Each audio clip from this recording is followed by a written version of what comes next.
Assalamualaikum warahmatullahi wabarakatuh.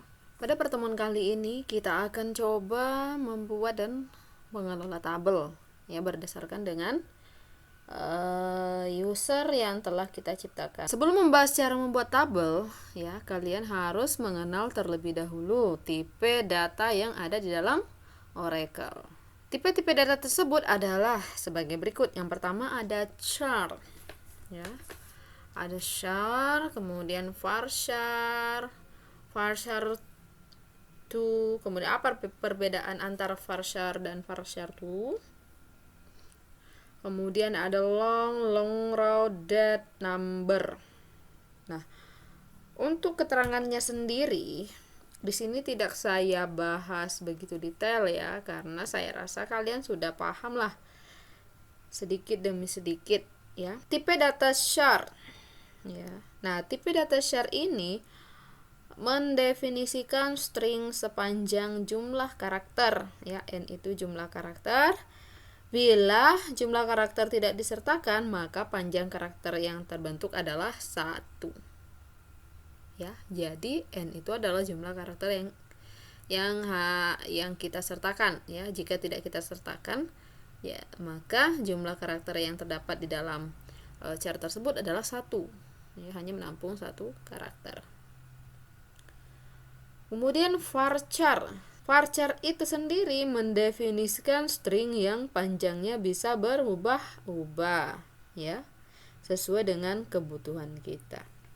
Namun, string tersebut dibatasi sebanyak jumlah karakter. Nah, n itu jumlah karakter. Nah, Oracle sendiri merekomendasikan varchar 2 ya, dibanding dengan varchar biasa. Varchar 2 itu sama juga dengan varchar ya, itu sama.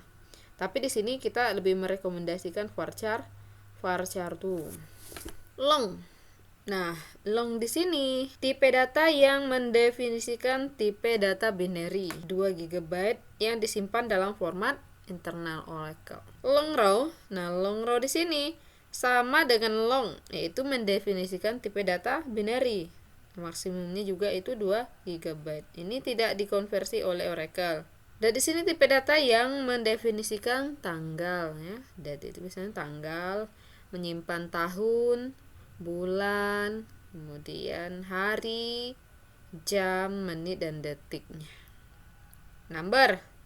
Nah, kalau number di sini mendefinisikan angka pecahan, fixed decimal atau floating point. Nilai n-nya itu sendiri adalah jumlah byte total ya, dan p itu sendiri adalah presisi angka di belakang koma. Kemudian di sini ada struktur dasar di dalam membuat tabel. Skema dasarnya adalah create table, nama table ya, di dalam kurungnya ada nama field pertama, kedua, ketiga, dan seterusnya. Kemudian diakhiri dengan tutup kurung titik koma. Ya, itu sangat simpel dalam membuat tabel. Sebelum membuat tabel, di sini sedikit saya jelaskan ya. Di dalam membuat tabel juga bisa menggunakan constraint ya. Apa itu constraint? Ya, constraint itu sendiri melindungi terhapusnya data pada suatu tabel ya, bila tabel tersebut memiliki keterkaitan dengan tabel yang lain begitu. Nah, berikut di sini ada beberapa contoh beberapa tipe constraint ya. Ada not null ya, not null tidak boleh kosong ya. Jadi kolom ini tidak boleh dikosongkan. Pernah nggak kalian login dalam suatu sistem, kalian menemukan suatu menu ya, di mana menunya tersebut ada perintah di situ, biasanya ditandai dengan titik, ditandai dengan bintang merah ya, itu artinya harus diisi, tidak boleh dikosongkan. Nah, itu salah satu output daripada not null ini itu ya. Kemudian unique ya, unique. Nah, unik ini nilainya harus memiliki keunikan tersendiri. Contohnya misalnya name ya. Kenapa bukan nama? Karena nama itu bisa saja sama ya, banyak yang sama. Kalau name satu mahasiswa pasti satu name, tidak ada mahasiswa yang NIM-nya 2 atau NIM-nya sama. Primary key. Nah, primary key ini ada pada suatu tabel yang saya sebutkan tadi. Biasanya itu dikaitkan dengan unique forest key. Nah, di sini ada forest key dan ada primary key. Nah, kalau forest key di sini bisa juga kita sebut dengan kunci tamu, ya, bisa kita sebut sebagai kunci tamu. Digunakan untuk merelasikan tabel satu dengan tabel yang lainnya. Ya, salah satunya yang merelasikan adalah forest key-nya. Misalnya di tabel A ada primary key-nya NIM, kemudian di forest key-nya di tabel keduanya ada forest key-nya namanya NIM, ya. Jadi di tabel pertama itu primary key-nya NIM, di tabel yang kedua forest key-nya adalah NIM. Jadi itu yang merelasikan tabel A dan B itu. Kemudian cek. Nah, cek di sini fungsinya melakukan pengecekan terhadap kondisi tertentu. Nah, di sini ada contoh penerapan constraint. Nah, di sini untuk membuat tabel acuan atau referensi dengan primary key sebelum tanda kutip di atas kurung kemudian ditutup dengan kutip, itu tambahkan sintak constraint, nama constraint, primary key, nama file primary key, kemudian ditutup dengan titik koma. Mungkin masih mengambang ya pikirannya ya. Jadi kita langsung ke contoh saja. Oke. Di sini ada soal ya, ada perintah buatlah tabel barang dengan field kode barang. Ya, tipe datanya adalah char. Ya, jumlah karakternya 6. Jadi yang melebihi dari jumlah karakter 6 misalnya 7, berarti tidak masuk, ya. Yang masuk ke dalam kode barang itu hanya yang terbatasi 6 karakter. Kemudian nama barang, ya, file yang berikutnya ada nama barang. Di sini tipe datanya varchar2, ya, panjang karakternya 25. Kemudian ada satuan barang. Nah, di sini file berikutnya ada nama barang, ya, nama barang, tipe datanya adalah varchar2 dan panjang karakternya 25. Satuan barang, ya, ada varchar, ya. Ada varchar, tipe datanya varchar dan jumlah karakternya 20, dan stok barang ini tipe datanya number, ya. Stok barang ini tipe datanya number, berarti inputnya nanti number juga. Panjang karakternya 4.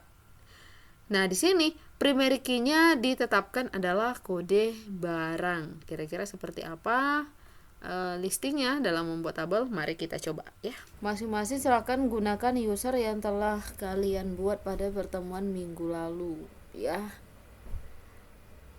Yang lupa usernya apa, yang lupa passwordnya apa, silakan diingat kembali atau bisa buat user yang baru, ya.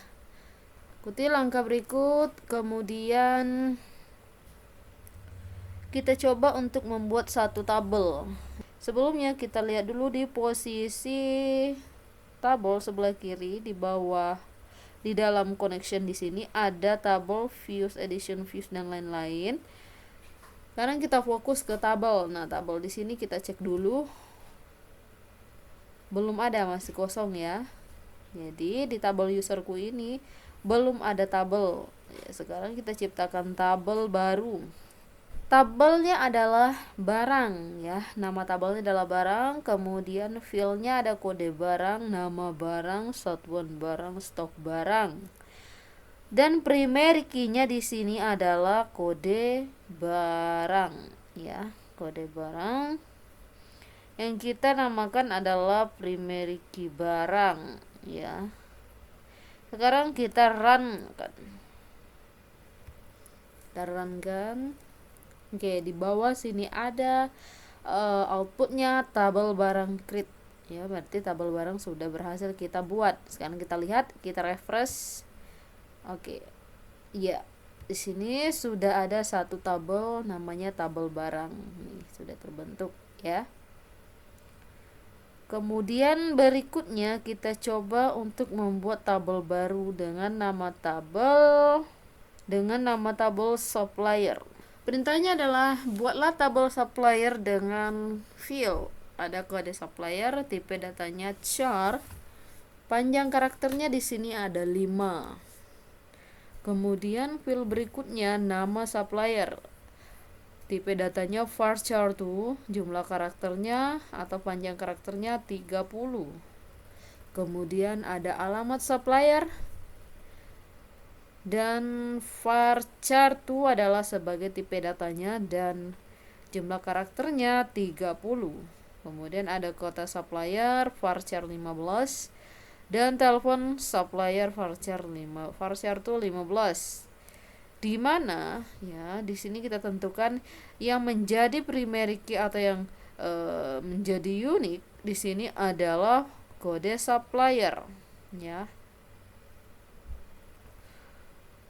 Kode supplier atau unik.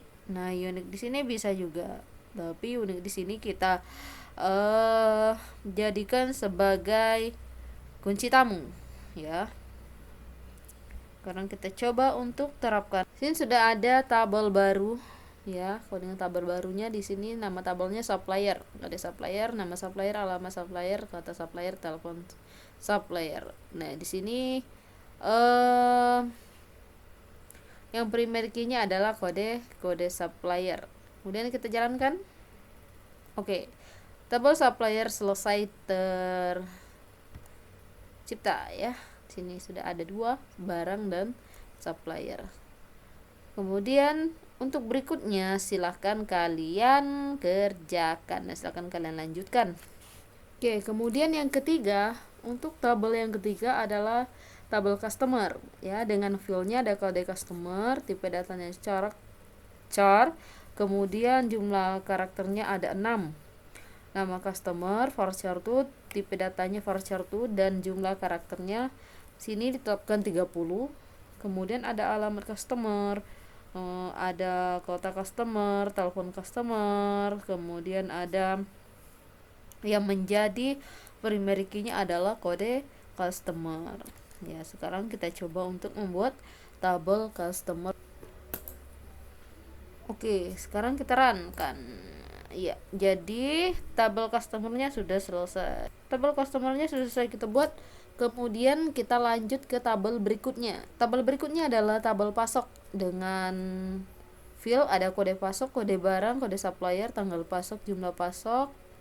Dan yang menjadi primary key-nya di sini adalah kode pasok.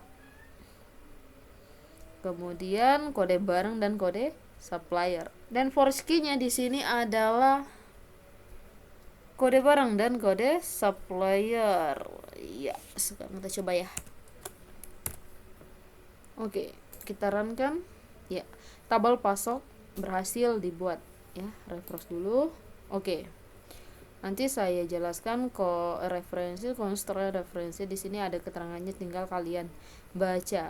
Kemudian berikutnya adalah tabel pembelian. Nah, tabel pembelian di sini ada filenya, ada kode pembelian, kode barang, kode customer, tanggal pembelian, jumlah pembelian. Nah, di sini konstruksi BK pembelian primary key, kode pembelian, kode barang dan kode customer. Nah, constraint FK-nya ya di sini kita batasi kode barang di mana diambil dari tabel barang ya, referensinya diambil dari tabel barang. Dan constraint force key pembelian customer, force key-nya ini yaitu kode customer diambil dari ke tabel customer. Oke. Jadi tabel pembelian berhasil di-create ya. Kita refresh dulu. Oke, sudah 1 2 3 4 5. Jadi tabelnya ada 5 yang berhasil kita buat. Oke, saya jelaskan dulu sedikit mengenai untuk menampilkan struktur tabel gunakan perintah descript atau DSC nama tabel. Nah, seperti berikut ini. Misalnya untuk menampilkan struktur dari tabel barang, nah gunakan perintah DSC barang, descript barang. Kemudian kalau untuk menampilkan struktur tabel supplier, silakan gunakan DSC supplier, customer, pasok dan pembelian. Nah, DSC di sini atau descript di sini fungsinya untuk menampilkan struktur yang ada dalam satu tabel. Sekarang kita coba ya. Misalnya kita ingin menampilkan struktur daripada tabel barang ya, tinggal tinggal kita descript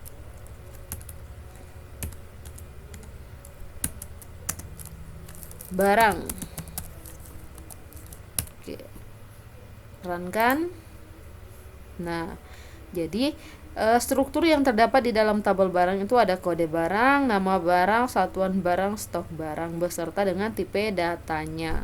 Oke. Kemudian berikutnya adalah di sini ada keterangan. Tadi ada 5 tabel, masing-masing adalah tabel barang, tabel supplier, dan tabel customer, serta tabel pasok dan tabel pembelian. Nah, tabel barang dan tabel supplier itu dijadikan tabel acuan oleh tabel pasok. Artinya, di dalam tabel pasok ada field yang berasal dari tabel barang, ya. Jadi yang menjadi tabel acuan adalah tabel barang dan tabel supplier, ya. Jadi acuan oleh tabel pasok. Nah, karena ada beberapa field, ya, ada beberapa field yang terdapat di dalam tabel barang dan supplier itu terdapat juga di dalam tabel pasok, ya, seperti kode barang, ya. Ada kode barang, kemudian ada kalau dari supplier itu ada kode supplier. Field kode barang primary key-nya adalah tabel barang, ya.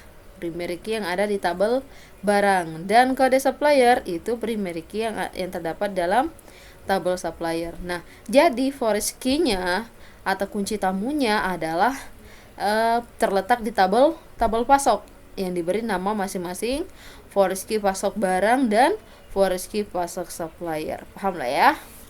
Karena ini sudah kalian pelajari di basis data lanjut ataupun di basis data pertama, ya. Materi kuliahnya di basis data pertama yang terdapat di semester 3 kalau nggak salah, ya.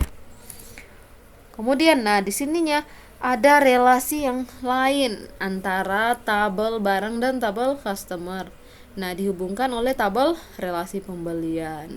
Jadi, tabel pembelian di sini mengacu pada tabel barang dan tabel customer. Nah, karena itu tabel barang, ya,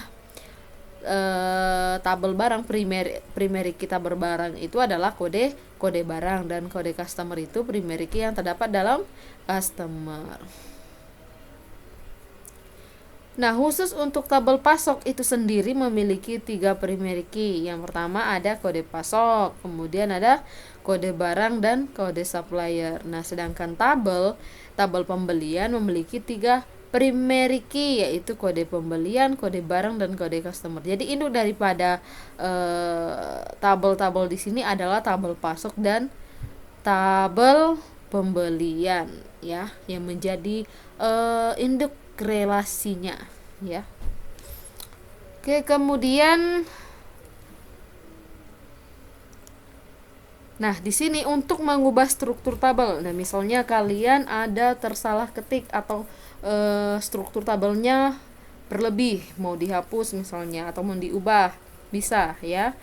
Untuk mengubah struktur tabel, ya, dari tabel tersebut ada beberapa kemungkinan dalam melakukan perubahan, yakni mengubah dalam arti menghapus salah satu atau beberapa field pada tabel tersebut.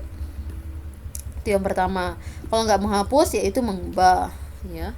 Kemudian menambah menambah satu atau beberapa field pada tabel tersebut. Nah, berikut sintaknya. Nah, oke. Misalnya kita ingin mengubah struktur daripada tabel barang, ya. Bagaimana sintaknya? Sintaknya seperti berikut. Alter table barang, kemudian di add, ya. Add, ya, karena setelah mengubah, mengalter tabel barang, kita add, pasti ada penambahan, ya. Kalau paling tidak pengubahan, ya.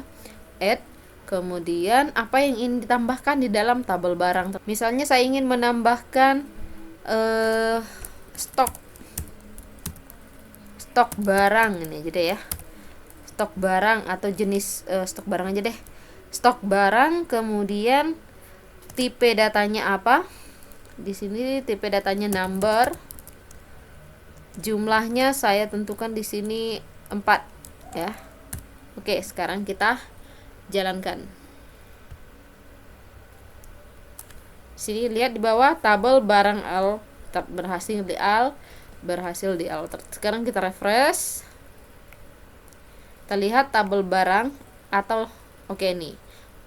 Keduanya ada sama-sama stok barang ya. Di sini ada dua stok barang dan stok underscore barang. Tadi yang saya lakukan penambahan, di sini stok tanpa underscore barang. Ini dia ya, yang di bawah sini.